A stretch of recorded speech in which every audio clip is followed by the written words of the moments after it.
Inspire Education provides high-quality and cost-effective historical artifacts that bring a hands-on learning experience right into the classroom. Whether you're a loyal customer of Inspire Education or considering your first purchase from us, we believe this video will help you envision the contents of our range of boxes, specifically focusing today on our Great Fire of London Inspire box. Our Great Fire of London Inspire box comprises of 9 items. In this video, I will take you through each individual item in turn, to give you a brief insight into our fabulous array of artifacts, which will bring your classroom to life. Let's get started. I would like to begin by showing you some firefighting equipment within the Great Fire of London Inspire box. The first item today is this medium fireman's helmet. This is a realistic child-sized replica example of a genuine leather firefighter's helmet from the late 1600s.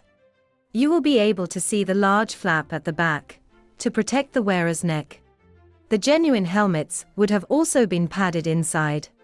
Leather is still used today for protection, as thick treated leather is flame-proof and highly resistant to breaking apart. What's particularly interesting here though, and is a crucial fact with regards to the Great Fire of London, is that this helmet would not have been worn by members of an allocated or trained fire brigade or crew, as there was no official fire brigade at the time of the Great Fire of London. Although things changed slightly from 1667, when the first fire office was set up in London, employing small teams to deal with fires, there was no official municipal fire brigade in Great Britain until 1820. It was 1824 when the world's first organised municipal fire brigade was founded in Scotland. Prior to 1667, firefighting equipment was kept at parish churches for local people to use in emergencies. Often, the helmets would have had the initials of the parish painted on them for easier identification. This leads me nicely on to the second item, this fire bucket. This leather bucket is typical of the kind used to fight fires in the 1600s and beyond. An inside layer of pitch, which is like tar, would make it waterproof. However, these leather buckets had to be carefully looked after, otherwise they would split. These buckets would also have been stored in the local church, along with other tools such as hooks, ladders, and axes, which people were expected to use to fight fires in their area. You can compare the similarities and differences between the time of the Great Fire and how fires are today. Now, you may be wondering how fires were put out with just buckets and nothing else. In fact, there was a system already in place around the time of the Great Fire, so that water could also be sourced from natural sources. Water would have traveled via a system of elm pipes, represented here by this section of wooden pipe. In the City of London, water would have been available through these elm pipes, which supplied 30,000 houses, via a high water tower at Cornhill, filled from the river at high tide, and also via a reservoir of Hertfordshire spring water in Islington.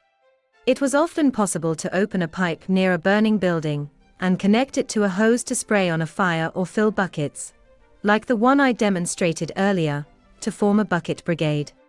If a fire was close to the river, double rows of people acting as firefighters would line the street, passing full buckets up to the fire and empty buckets back down to the river. Earlier, I touched on the fact that fire brigades were brought in after the Great Fire of London. This next item relates to this change. This is a fire mark. Fire marks were brought in from the late 1600s as proof that an individual building had insurance against fire. There were many insurance companies offering coverage, and they each had their own design of fire mark. The post-1666 fire teams would have been far more inclined to fight fires on building with insurance. Up to this point, our discussions about the Great Fire era have been quite serious. It's time to shift gears, starting with this pewter tankard. This one reflects the traditional design of pewter tankards used at the time of the Great Fire. These would have been used in homes, hostelries, and likely also by the firefighters seeking to quench their thirst during the firefighting. Now, of course, we would have had no insight into the work and play during the time around the Great Fire, were it not for people's accounts of the events. This next item is rather significant in this respect: a quill pen. Samuel Pepys' diary is one of a very few sources which provides such in-depth detail of everyday life of an upper-middle-class man during the 17th century, including the Great Fire of London and the Great Plague. Pepys would have used a real feather quill and ink to write his diary. These quill pens above are a real feather quill with a biro insert at the end. It is worth noting that the card inside tells the story of the quill, how it was made, and how it was used. The Great Plague and Gunpowder Plot were also very significant events that took place during the 17th century. This plot, plague, and fire freeze encapsulates all of that for you. The images are supported by notes, giving the historical background and context, along with an explanation of the chronology of the individual events. This could serve as a useful reference point if you wish to explore all three of these events in turn. Let's go back to the Great Fire for a moment.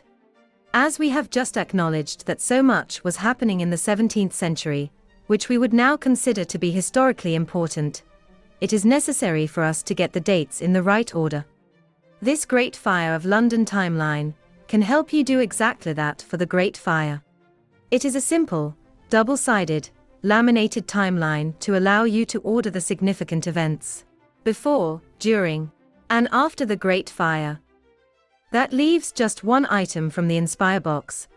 I have saved this Great Fire of London map until last, as it is a fantastic item to put on display, as a segue into conversations about the Great Fire.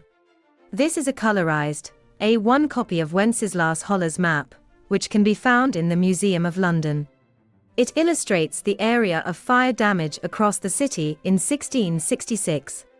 Wenceslas Holler was a German-born artist, draftsman and etcher.